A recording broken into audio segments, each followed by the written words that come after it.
Assalamu alaikum. Yau za mu yi bayani akan Bitcoin mining. Wato me ake nufi da Bitcoin mining? To shi Bitcoin mining tana nufin yadda ake haɗa kwamfutoci su samar da sabon block wato akan Bitcoin. Wato su yi validating su tabbatar da block na da, kuma idan za a yi transaction su samar da sabon block. Shi ne abin da ake nufi Bitcoin mining. Wato me sabon block kenan? Yanzu Bitcoin ɗin da take kai na yanzu idan za ka yi transaction dole za a sake juya ta. To za su sake buga wata kamar ta kwamfuta ce kanta za ta yi da ƙwaƙwalwarta. Za ta lissafa a tsakanin kwamfutoci.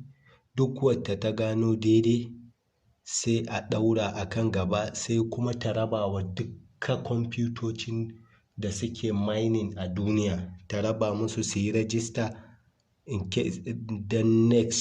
case idan ka tashi transaction za ta riƙe a kan na gaba ne. Shi yasa ake cewa blockchain, wato kamar sarƙan block.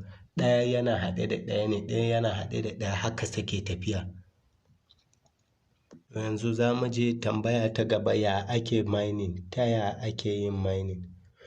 To yadda ake yin mining dai shi ne, da farko wanda ya fara mining shi ne Satoshi Nakamoto da shi da abokinsa, wato wanda ya fara yin Bitcoin.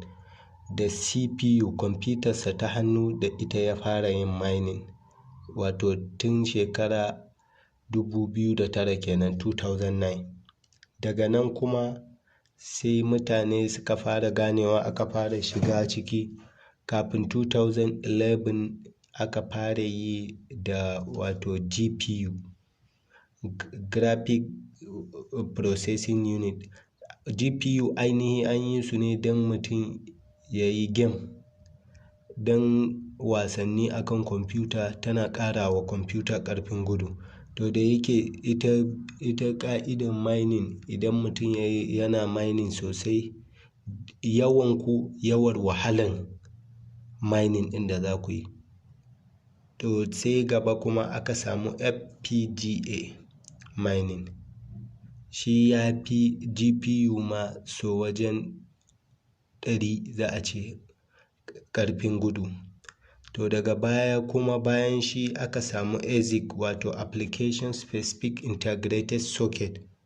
Asalin babbar manhaja wanda asali ita an yi ta ne ma dama don mining ɗin Bitcoin. To yanzu, assalamu alaikum. Yau za mu yi bayani akan Bitcoin mining. Wato me ake nufi da Bitcoin mining? To shi Bitcoin mining tana nufin yadda ake haɗa kwamfutoci su samar da sabon block wato akan Bitcoin. Wato su yi validating su tabbatar da block na da, kuma idan za a yi transaction su samar da sabon block. Shi ne abin da ake nufi Bitcoin mining. Wato me sabon block kenan? Yanzu Bitcoin ɗin da take kai na yanzu idan za ka yi transaction dole za a sake juya ta. To za su sake buga wata kamar ta kwamfuta ce kanta za ta yi da ƙwaƙwalwarta. Za ta lissafa a tsakanin kwamfutoci. Duk wadda ta gano daidai sai a ɗaura a kan gaba, sai kuma ta raba wa dukka kwamfutocin da suke mining a duniya. Ta raba musu su yi register in case idan ka tashi transaction za ta riƙe a kan na gaba ne. Shi yasa ake cewa blockchain, wato kamar sarƙan block. Ɗaya yana haɗe da ɗaya ne, ɗaya yana haɗe da ɗaya, haka suke tafiya.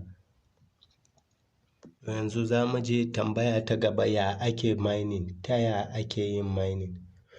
To yadda ake yin mining dai shi ne, da farko wanda ya fara mining shi ne Satoshi Nakamoto da shi da abokinsa, wato wanda ya fara yin Bitcoin. Da CPU kwamfutarsa ta hannu da ita ya fara yin mining. Wato tun shekara 2009 kenan, 2009. Daga nan kuma sai mutane suka fara ganewa, aka fara shiga ciki. Kafin 2011 aka fara yi da wato GPU, Graphic Processing Unit. GPU ainihi an yi su ne don